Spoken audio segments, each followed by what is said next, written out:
As you all know, Europe's LNG terminals were designed initially to import gas coming exclusively from fossil sources, but there are now also long-term plans to modernize this infrastructure in the future as Europe moves to decarbonize gas and become climate neutral by 2050. Now, this also raises a number of questions related first to the different types of gas that could be imported via those terminals, and second, whether the infrastructure is actually ready to accept these new low carbon gases, such as hydrogen. If we want to achieve 50-55% decarbonization by 2030, it means to put more investments upfront, to invest more in the capex now, in order to lower the overall cost during the lifetime of these investments. It means to reduce later on the OPEX and to invest more now. And this investment more now, which was planned under Green Deal, it is so that it helps sustainability, it helps avoiding lock-in effects, and now furthermore, it helps the recovery after this terrible COVID crisis. The future will be much more colorful. You may have a terminal now, which part of it would be for natural gas, for part of it with hydrogen, sometimes some other technologies developing. You can have tanks for ammonia, and you can have the same as for the liquefaction plants. And then we need a framework that can enable all these technologies to find the best added value where they have the best added value, actually. To design a kind of market for within Europe and in relationships with countries outside Europe so that we can make it happen. And here we touch also something which is quite important. It's about relationships between the EU and other countries.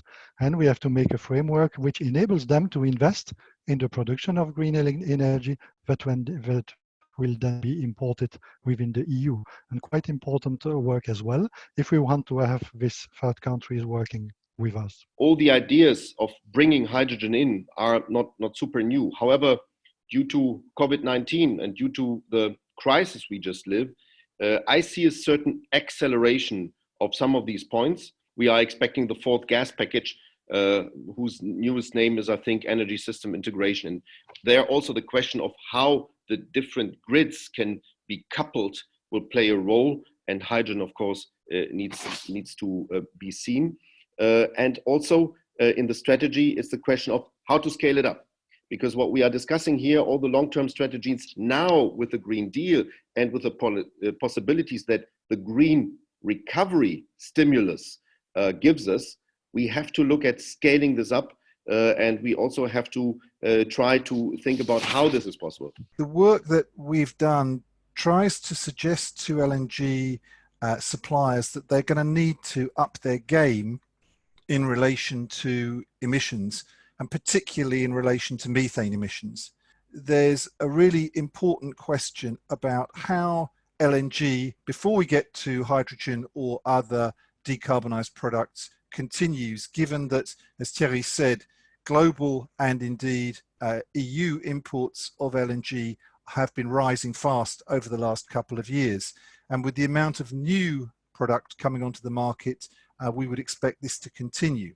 The LNG community has got to do a much better job of actually measuring, reporting, and indeed verifying or certifying these emissions. Because although we have a lot of very good industry initiatives like OGCI and the methane guiding principles, what these tend to focus on is corporate reductions in emissions. Whereas what we really need from the LNG community is value chain emissions, so that we know when the LNG is landed in an EU, at an EU border, what the methane footprint and indeed the greenhouse gas footprint is of this LNG. This energy transition is like navigating between stranded costs on one hand and lock-in effects on another hand.